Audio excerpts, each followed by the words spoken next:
അതുകൊണ്ട് ഇപ്പൊ ഈ നിമിഷം ഇറങ്ങണം എന്റെ ഈ വീട്ടിൽ നിന്ന്. മഹേട്ടാ ഇറങ്ങുന്നില്ലെങ്കിൽ നിന്നെ ഇറക്കാൻ എനിക്കറിയാം. വാടി ഇങ്ങോട്ട്. നടക്കടി. നടക്കടി. ഇറങ്ങി പോ. ഗേറ്റ് അടയ്ക്കണം. മാറിക്കടി. എത്രയും പെട്ടെന്ന് ഇതിന്റെ സത്യാവസ്ഥ മനസ്സിലാക്കി എനിക്ക് റിപ്പോർട്ട് തരണം. Okay madam.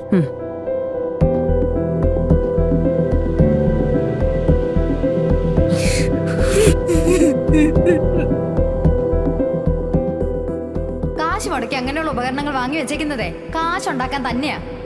അതിനൊന്നും മാർഗമില്ലാത്തവർ ഇതുപോലുള്ള ഹോസ്പിറ്റലിലേക്കൊന്നും വരരുത്.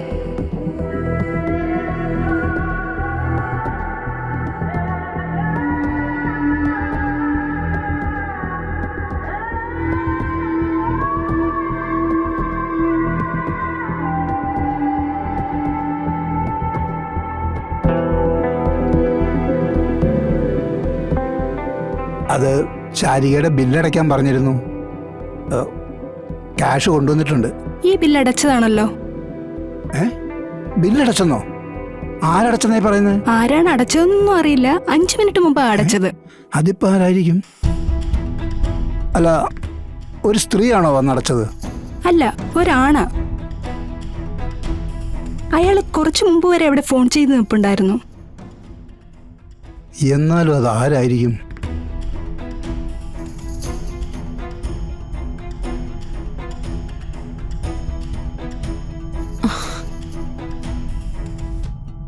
ആരോ പണം അടച്ചെന്നാണല്ലോ മോളെ അവര് പറയുന്നത്. ഇനിയിപ്പോ രാജുവിന്റെ വീട്ടുകാരോ മറ്റോ? അച്ഛൻ എന്ത് വർത്തമാനാ ഈ പറയുന്നത്? എന്നെ ഭ്രാന്തിയാക്കാൻ നടക്കുന്നവര് ഹോസ്പിറ്റലിലെ ബില്ല് അടയ്ക്കുന്നോ? പിന്നെ ബില്ലടിച്ചത് ആരാ?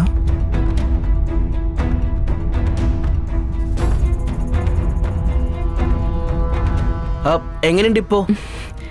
മോള് ഇൻക്യുബേറ്ററില്ല. അല്ല, ശാലിനി മേഡം പറഞ്ഞപ്പോ. നീയാണോടാ ബില്ലടിച്ചത്? അതെ. നീ ആരോടാ ഇവളെ കെട്ടിയോനോ അതോ എന്റെ ജാരസന്തതിയോ? ഇത്ര വലിയ തുക ഇങ്ങനെ കൊണ്ട് അടയ്ക്കാനായിട്ട്? അതിന് ഏടത്തിയമ്മയുടെ അച്ഛൻ എന്താ ഇങ്ങനെയൊക്കെ പറയുന്നേ? അല്ല, ഒരു ബന്ധമില്ലാത്ത സ്ഥലത്ത് സ്വന്തം പോക്കറ്റിന് ഇത്രയും വലിയ തുകയെടുത്ത് സഹായിക്കണമെങ്കിൽ എന്തെങ്കിലും ഒരു ബന്ധമില്ലാതിരിക്കുമോ? എന്നെ സംശയിക്കണ്ട.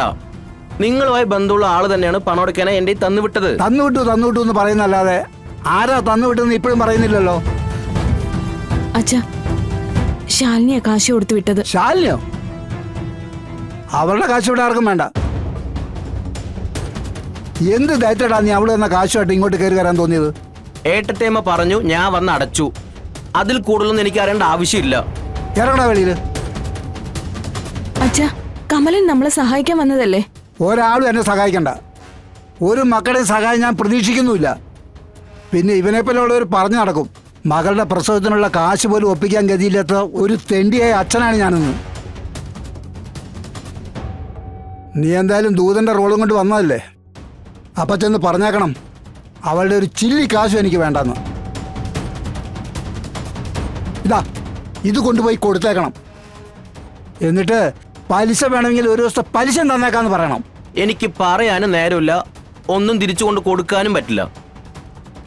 പിന്നെ കൊണ്ടുവന്ന് തരാനേ ഏൽപ്പിച്ചിട്ടുള്ളൂ, ഇവിടെ നിന്നും കൊണ്ടുപോകാൻ പറഞ്ഞിട്ടില്ല. ഇനി ഏട്ടത്തേമ്മയ്ക്ക് ഈ പണം തിരിച്ചു കൊടുക്കണം നിർബന്ധമാണെങ്കിൽ നേരിട്ട് കൊണ്ടുപോയി കൊടുത്തോ. അപ്പൊ കാര്യങ്ങൾ നേരിട്ട് സംസാരിക്കുകയും ചെയ്യാലോ. എന്നാ പിന്നെ ഞാൻ ഇറങ്ങാം.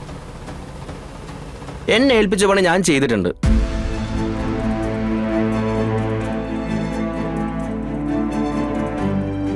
കാശ് കൊടുത്തുവിട്ട് അവൾ എന്നെ വിലക്കെടുക്കാൻ നോക്കുക.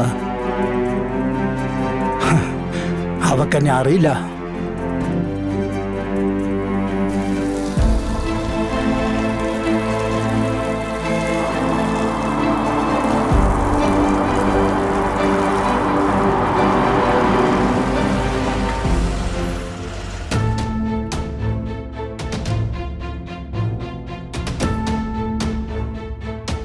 നീ ഇന്ന് രാവിലെ എവിടെ പോകുന്നു പറഞ്ഞിട്ടാ പോയത്? അതിപ്പോ തൃപ്പങ്ങോട്ട് ശിവക്ഷേത്രത്തിൽ. ഇന്നലെ വരെ തൃപ്പങ്ങോട്ട് ശിവക്ഷേത്രം അവിടെ തന്നെ ഉണ്ടായിരുന്നു. ഇന്ന് രാവിലെ ആ ക്ഷേത്രം കേരളത്തിന്റെ വടക്കേ ജില്ലയായ കാസർകോട്ടേക്കൊന്നും മാറ്റിയിട്ടൊന്നുമില്ലല്ലോ. അതെന്താ മഹേട്ടാ അങ്ങനെ പറഞ്ഞത്? അല്ല, നീ അവിടെ പോയിട്ട് വരാനെടുത്ത സമയം കണ്ടിട്ട് പറഞ്ഞതാ. എത്ര തവണ ഞാൻ നിന്നെ വിളിച്ചു എന്നറിയൂ? ഫോൺ എടുത്തു കഴിഞ്ഞാൽ പിന്നെ എവിടെ ഉണ്ടെന്നുള്ള കൃത്യമായിട്ട് മറുപടി പറയണമല്ലോ, അല്ലേടി? മഹേട്ടാ, അത് അമ്മ ഈ ബാഗില് എവളോ? എവളെ എന്തിനാണ് ഈ വീട്ടിൽ കയറ്റിയത്? അത് പിന്നെ മഹേട്ടാ, അച്ഛനെ തോപ്പിക്കാൻ നടക്കുന്ന മക്കൾക്കൊന്നും ഈ വീട്ടിൽ സ്ഥാനമില്ല. മഹേട്ടാ വഴക്ക് വേണ്ട. ഇന്ന് ഏതാ നാള്? രേവതിയല്ലേ? നമ്മുടെ മകൻ ശിവന്റെ പിറന്നാളാ ഇന്ന്. ഞാൻ ക്ഷേത്രത്തിൽ പോയത് എന്തിനാ? നമ്മുടെ മോന് വേണ്ടി വഴിപാട് കഴിപ്പിക്കാനല്ലേ? ആ വഴിപാടും കഴിപ്പിച്ച് അതവന് കൊടുക്കാനായി അവനെ ഞാനൊന്ന് കാണാൻ പോയി. ഞാൻ അവനെ പ്രസവിച്ച അമ്മയാ. അതുകൊണ്ട് മഹേട്ടാ, എനിക്ക് അവനെ കാണാൻ പോകാതിരിക്കാനാവില്ല. ഞാൻ പോയി. ഒന്നിച്ച് ഞങ്ങളിരുന്ന് ഭക്ഷണവും കഴിച്ചു. നമ്മുടെ മക്കളല്ലേ മഹേട്ടാ. ചന്ദ്രയെ കണ്ടപ്പോ ഞാൻ ഇങ്ങോട്ട് വിളിച്ചോണ്ടും പോന്നു.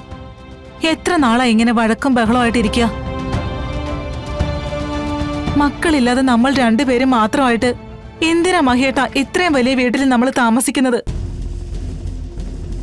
ഒരൊറ്റ ജീവിതമല്ലേ നമുക്കുള്ളൂ. വഴക്കും പിണക്കും ഒക്കെ മറന്ന് ഒരൊറ്റ മനസ്സോടെ നമുക്ക് നമ്മുടെ മക്കളോടൊപ്പം ഇവിടെ സന്തോഷമായിട്ട് കഴിയാൻ പാടില്ലേ?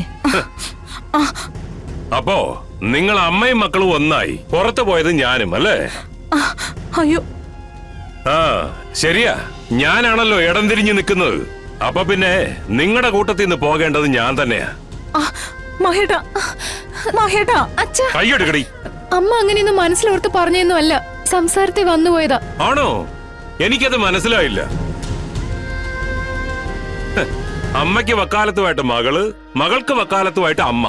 ഇനി നിങ്ങൾക്ക് രണ്ടുപേർക്കും വക്കാലത്ത് പറയാനായിട്ട് മകനും വരും. അപ്പൊ പിന്നെ കോറം തികഞ്ഞു. അച്ഛനെതിരെ യുദ്ധം ചെയ്യാൻ അമ്മയും മക്കളും കൂടി ഒന്നിച്ചു. കൊള്ളാം. ഇനി ഈ കഥയിൽ വേണ്ടത് അച്ഛന്റെ അടിയറവാ. ശുഭപര്യവസാനം എന്ന് എഴുതി കാണിക്കുന്നതിന് മുൻപ് അച്ഛൻ അമ്മയുടെ മക്കളുടെയും കാൽക്കല് വീഴണം. അതോടെ ഈ കഥയുടെ ക്ലൈമാക്സ് ആവും, അല്ലടി? എന്നാ ഇവിടെ ഞാൻ ഉണ്ടാക്കാൻ പോകുന്ന ക്ലൈമാക്സ് വേറെയാ. ഇപ്പൊ ഇറങ്ങണം എന്റെ വീട്ടിൽ നിന്ന് അമ്മയും മോളും. മഹേട്ടാ, എന്ത് ഭ്രാന്താ ഈ പറയുന്നത്? ഞാൻ ഈ പെങ്കൊച്ചിനെ വിളിച്ചോണ്ട് എങ്ങോട്ട് പോകാനാ? അതൊന്നും എനിക്കറിയണ്ട. എന്റെ വീട്ടിൽ ഇനി നിങ്ങൾക്ക് രണ്ടുപേർക്ക് സ്ഥാനമില്ല. ഭർത്താവിനെ അനുസരിക്കാത്ത ഭാര്യയ്ക്കും അച്ഛനെ അനുസരിക്കാത്ത മക്കൾക്കും ഇനി ഈ വീടിന്റെ മുറ്റത്ത് നിൽക്കാനുള്ള യോഗ്യത പോലുമില്ല. അതുകൊണ്ട് ഇപ്പൊ ഈ നിമിഷം ഇറങ്ങണം എന്റെ ഈ വീട്ടിൽ നിന്ന്. മഹേട്ടാ, ഇറങ്ങുന്നില്ലെങ്കിൽ നിന്നെ ഇറക്കാൻ എനിക്കറിയാം. വാടി ഇങ്ങോട്ട്. നടക്കടി. നടക്കടി. ഇറങ്ങി പോ. ഗേറ്റ് അടയ്ക്കടാ. മാറിക്കടി. മഹേട്ടാ, ഞങ്ങൾ ഇറങ്ങി വിടല്ലേ മഹേട്ടാ? അച്ഛാ, ഞാൻ പറയുന്ന ഒന്ന് കേക്കച്ഛാ. നീ മിണ്ടരുത്. ഇനി എന്നെ അങ്ങനെ വിളിക്കുകയും ചെയ്യരുത്.